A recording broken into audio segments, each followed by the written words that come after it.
और इधर उत्तराखंड में योग नीति के लिए जल्द ही एसओपी तैयार की जाएगी। आपको बता दें आयुष विभाग इसके लिए एसओपी तैयार करेगा। आयुष विभाग गाइडलाइन भी इसकी तैयार करेगा। प्रदेश में संचालित होम स्टे भी खोल सकेंगे योग केंद्र। शोध के लिए अनुदान भी मिलेगा। तो योग नीति को लेकर एसओपी बनाई जाएगी, जिसकी तैयारी में आयुष विभाग जुट गया है। इसको लेकर गाइडलाइन भी आएगी। और इसी के साथ आपको बता दें प्रदेश में होम स्टे भी खोल सकेंगे योग केंद्र। शोध के लिए अनुदान भी मिलेगा। और चलिए इसी पर ज्यादा अपडेट्स के लिए हमारे साथ सोनू लगातार फोन लाइन पर बने हुए हैं।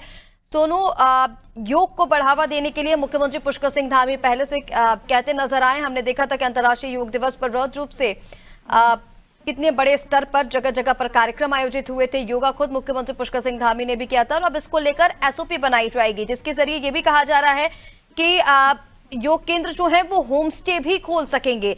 कब तक ये एसओपी बनकर तैयार हो जाएगी, कब तक गाइडलाइन जारी होगी, क्या अपडेट्स हैं? देखिए, जल्द ही ये कवायद शुरू होती है, हम देख पाएंगे। ऋषिका, आपने स्वयं इस बात का जिक्र किया कि जून माह में अंतर्राष्ट्रीय योग दिवस के अवसर पर प्रदेश भर में अलग अलग क्षेत्रों में अलग अलग स्तर के योग से संबंधित कार्यक्रम आयोजित किए गए और लोगों को जागरूक किया गया। और जो राज्य स्तर का जो योग महोत्सव था, वो उत्तराखंड की जो ग्रीष्मकालीन राजधानी गैरसैंण है, गैरसैंण क्षेत्र में जो भरारीसैंण स्थान है, जहां पर विधानसभा भवन स्थित है, इस विधानसभा भवन के परिसर में ये अंतर्राष्ट्रीय योग दिवस पर तकरीबन 9 विदेशी राजदूतों की मौजूदगी में यह महोत्सव आयोजित हुआ। और इससे एक संदेश भी दिया गया, क्योंकि उत्तराखंड की धामी सरकार उत्तराखंड को खास तौर पर योग और वेलनेस के लिहाज से एक वैश्विक राजधानी विकसित करने के लिए कवायद कर रही है। और यही वजह है कि इसके लिए पहली बार योग नीति को मंजूरी दी गई।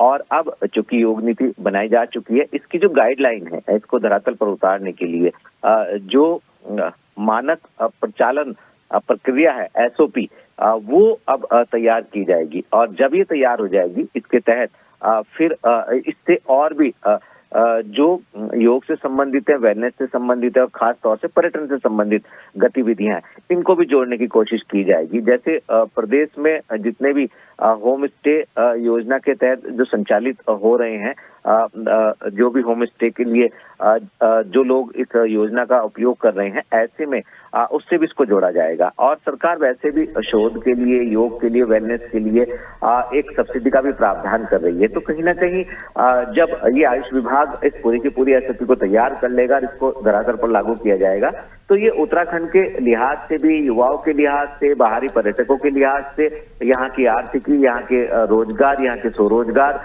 और योग की शिक्षा और योगाभ्यास से संबंधित कहीं ना कहीं लाभकारी ही साबित होगा।